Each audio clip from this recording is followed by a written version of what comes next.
Ultra Starcraft, and I'm excited to be casting a Korean replay for you guys today. We have spawning at the 2 o'clock position of Scrap Station, a player by the name of Luna, a member of the team RAZER, the Blue Protoss player here. I haven't actually seen any of Luna's games. He's not necessarily as well known as a lot of the other Korean pro gamers, but you know, he's going up against a really strong Terran player, so I'm certainly expecting both of these guys to put on a good show for us. A member of the team IM, we have a Terran player at the 12 o'clock position. He goes by the name Yoda. A member of the Incredible Miracles clan. I'm expecting this Terran player to be really good. He has some of the best Terrans in the world on his team. I guess the main player I'm thinking about is I'm MVP. MVP, of course, GSL 4 champion, and just really has proven himself. So it's cool that Yoda has a teammate, a clanmate to learn from. I'm expecting big things from Yoda, and I'm looking forward to sort of seeing his debut on my channel, if you will.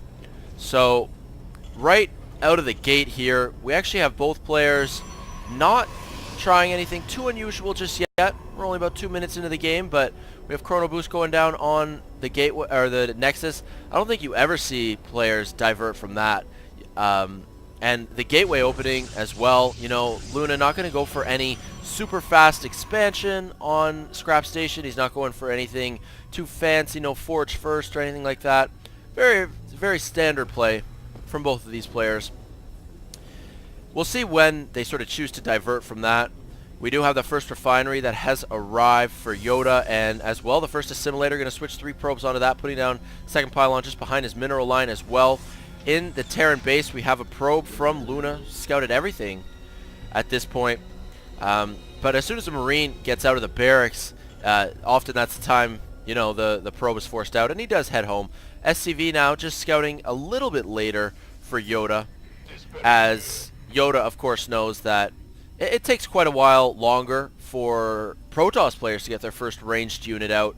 So SCVs, you know, they have a little bit more leniency with their arrival and departure times, because of course Luna needs to get up his cybernetics core and then finally get out the Stalker.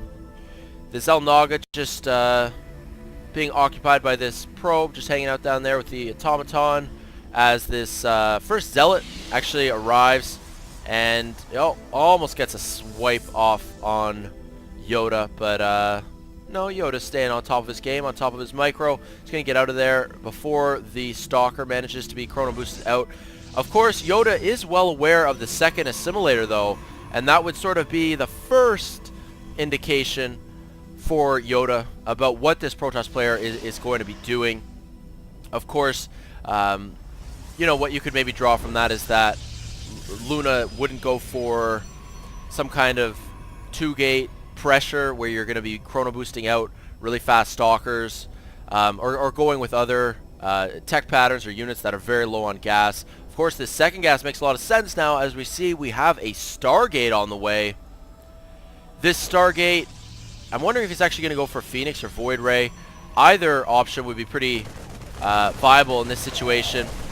Meanwhile, we do have a lot of pressure at the front door of the Terran player. He's already lost 2 Marines. A third Marine gets sliced in half before finally that Zealot gets taken down. A number of SCVs off the line. 6 SCVs do force this Stalker out of the Terran base. Of course, that's always, you know, good to just put whatever pressure you can on your opponent. I would happily trade 3 Marine kills for 1 Zealot. But now that there is a bunker in place, especially with 2 Marines in it, that's going to be the end of that. And at this point, we do have more tech going on. I'm actually wondering, let's take a look at the vision of RAZER. He is very well aware of the Cloaked Banshees, simply put. And that's why he's, well, let's see. I mean, the robotics now at 46 seconds. He put down the robotics facility right around the same time that he scouted the Cloaked Banshees. Or, sorry, I can't even say Cloaked Banshees. He scouted the starport and the tech lab. And oh, he actually is getting Cloak as well. Very interesting. First Banshee out, but little does Yoda know there is a Stargate. And there is a Phoenix. Phoenix do 20 damage per hit against Banshees. Takes it down in 7 hits. No problem whatsoever. That Phoenix feeling pretty good about himself. We have... oh, the second Banshee actually got cancelled. and that is a pretty understandable response to seeing Phoenix out. So we're going to have a Raven. Raven's going to be good with her point defense drone in this situation. I hope, at least for Yoda's sake. We'll have to wait and see, though. These two Phoenix just doing some valuable scouting. Of course, scouting the reactor on the barracks as well. We have a Nexus going down.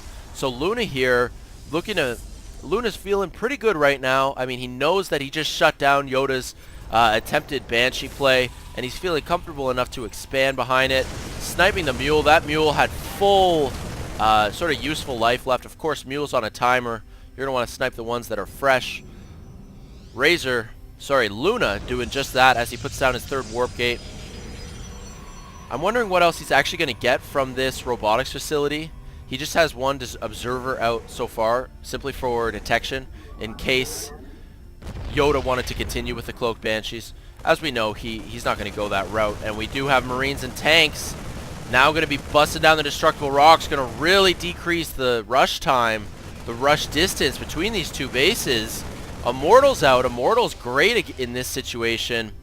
And we do have these four Phoenix, very well aware of what's going on.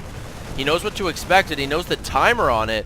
2,000 hit points on these destructible rocks, so Luna knows what he needs to do. He knows when he has to be ready. He's going to position this observer as well. And continuing, he's actually getting Void Rays out right now. He's got a very diverse unit composition. Zealot, Stalkers, a Sentry, an Immortal, Phoenix, and now Void Ray. And this is going to be a really big engagement here. It's going to be the sort of game breaker moment, if you will. More tanks and Marines rallying in, neither player continuing to produce workers. And if Luna can hold this, he's going to be in a pretty good position just because he has his natural base up already. And of course, Maynard did some probes down here at this stage. It looks like we're going to have a big push, putting down some bunkers, but Luna, having none of it, snipes the SCV, no problem. Siege mode, of course, done as well. No upgrades for the Marines. The Raven provides the detection to take out the observer, and it looks like we're going to have a really big engagement momentarily. I'm going to take this out for you guys so you got a good vision here. All these siege tanks in position are going to force the Protoss player back. Some Vikings in the mix as well. Vikings, of course, with excellent range in this situation, can really kite the air units just a little bit. We'll see how effective they are. Oh, point defense drone, though, in position. The point defense drone is going to prevent the Protoss player from engaging right away, and is going to allow the Terran player Yoda to just reinforce a little bit more. He might get one more tank in before he decides to even push up further. And look at this, leapfrogging the bunkers, a very interesting tactic, using the siege tanks and the bunkers. Just leapfrogging them. He's going to salvage this one. And look at this, continuing to put down more and more bunkers. I love this play from Yoda. And this is partly why I love these Korean matches. They're very creative. And Guardian Shield going down. This could indicate time to engage. The point defense drone blocks a lot of the Stalker shots. Nice work with the Phoenix to graviton beam the sieged tanks. That Immortal gets taken out. That's bad news because there's still two siege tanks left. Going to be doing a lot of damage to the Zealots. Lots of splash. The Marines get sliced pretty badly by the Zealots as soon as the bunker gets taken out there. There's more reinforcements on the way from both players, of course, but it just doesn't look like Yoda is going to have enough. And as his attack gets crushed here, he does call GG. He just doesn't have a chance off of one base. So a pretty interesting push from our Terran player Yoda. Maybe just a tiny bit too late, but really effective defending as well. From Luna, and just a pretty cool game from both players. Hope you guys enjoyed this particular cast. I think I'm going to go back and maybe cast a couple more games from